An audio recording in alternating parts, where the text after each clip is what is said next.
Assalamualaikum warahmatullahi wabarakatuh. Hamdan wa syukran lillah, salatu wassalamu ala Rasulillah sallallahu alaihi wasallam. Amma ba'du. Wallahu ta'ala fi kitabihil karim wa huwa asdaqul qailin. A'udzu billahi samii'il 'aliim minasyaitonir rajim. Bismillahirrahmanirrahim.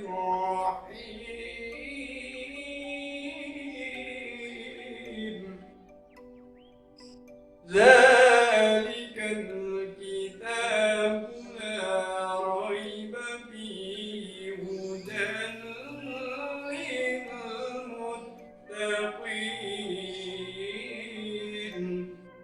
Sadaqallahu alazim.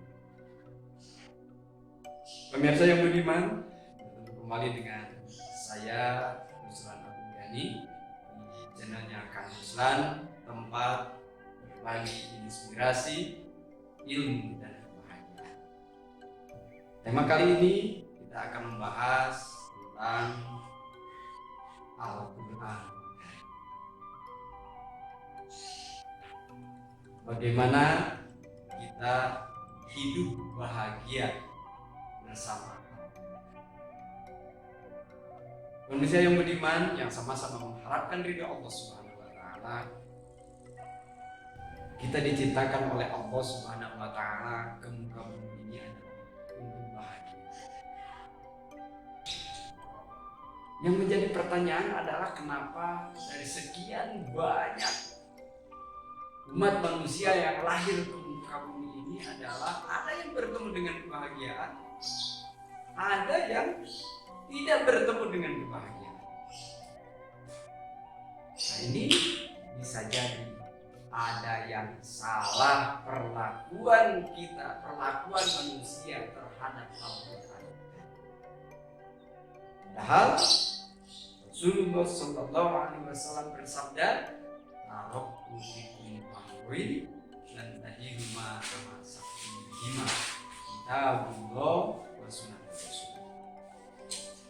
Aku tinggalkan perkara yang mana jika kita semuanya berpegang teguh kepada keduanya, kita tidak akan tersesat selamanya. Kitabullah, Al-Quranul Karim, dan sunnah Rasul, yaitu sunnah Rasulullah Muhammad SAW. Nah, maka jawaban yang pertama, orang yang tidak bertemu dengan kebahagiaan adalah karena kita tidak berpegang teguh kepada Allah. Lalu yang menjadi pertanyaan bagi kita adalah bagaimana kita memperlakukan Al-Quranul Karim supaya kita bertemu dengan kebahagiaan, bertemu dengan kesempurnaan dan keselamatan hidup, bukan saja di dunia tapi sampai akhir nanti. Maka ada 5 hal, saya singkat, saya ringkas untuk memudahkan ingatan kita apa yang harus kita lakukan terhadap Al-Quran dengan kata BH Pak Amar. Ini mohon maaf nih, bukan tidak ada maksud apa-apa. Kalau ada kesamaan nama ya Amar Mulyana, ini semata-mata hanya untuk menyingkat saja, untuk memudahkan ingat kita. Kewajiban kita yang pertama adalah B, baca. Maka kita punya kewajiban untuk membaca Al-Quran kapanpun, dimanapun, ketika ada kesempatan maka baca. Kenapa? Karena dengan memperbanyak membaca Al-Quran selain mendatangkan pahala, maka dipastikan akan mendatangkan keberkahan. Pikiran kita lebih jernih, hati kita menjadi lebih tenang. Kemudian yang kedua, maka kita punya kewajiban untuk memperlakukan Al-Quran setelah membaca adalah menghafalkan Al-Quran. 30 juz, 114 surat dan 6.666 ayat. Tentu saja ini bisa kita hafal. Nah, maka kita punya kewajiban untuk apa? Untuk menghafal Al-Quran mulai dari ayat, surat yang terpendek sampai yang terpanjang. Yang ketiga, kita punya kewajiban untuk memahami Paknya adalah pahami. Kita punya kewajiban untuk memahami Al-Quran. Sebab apalah artinya membaca, menghafal kalau kita tidak memahami kandungan isi Al-Quranul Karim. Karena Al-Quran adalah sebagai petunjuk bagi orang-orang yang bertakwa.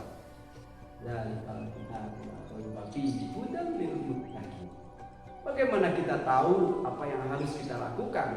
Bagaimana kita akan tahu apa yang harus kita tinggalkan? Kalau kita tidak memahami isi kandungan Al-Quran. Maka penting bagi kita setelah membaca, memahami adalah untuk memahami Al-Quran. Kemudian yang keempat, saudara saya budiman, supaya kita dengan Al-Quran bisa bertemu dengan kebahagiaan, keselamatan, kesempurnaan hidup di dunia dan di akhirat adalah dengan cara mengamalkan isi kandungan. Nah, supaya apa? Supaya Al-Quran sebagai petunjuk, sebagai user manual, maka akan berdampak kepada kita. Kemudian yang kelima, maka kita punya kewajiban untuk mengajarkan Al-Quran dari beberapa ayat sampai ke waktu. Rasulullah Shallallahu Alaihi Wasallam bersabda, "Khairukum man ta'allama al-Qur'an."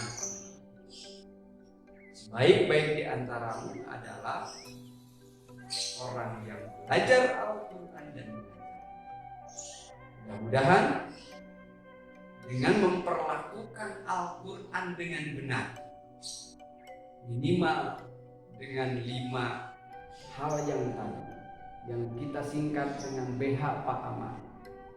Yang pertama adalah membaca Al-Quran, yang kedua hafalkan Al-Quran, yang ketiga pahami Al-Quran, yang keempat adalah dengan cara mengamalkan Al-Quran, dan yang kelima adalah mengajarkan Al-Quran. Maka insya Allah kita akan dipertemukan oleh Allah Subhanahu wa Ta'ala dengan kebahagiaan, kesempurnaan, dan keselamatan di dunia maupun di akhirat. Itu saja yang dapat disampaikan pada kesempatan kali ini. Sampai jumpa di tayangan berikutnya. Saya Ruslan Abdul Ghani bersama channel Kamu Ruslan, tempatnya berbagi inspirasi, ilmu, dan kebahagiaan. Wallahu muwaffiq ila aqwamit thoriq. Assalamualaikum warahmatullahi wabarakatuh.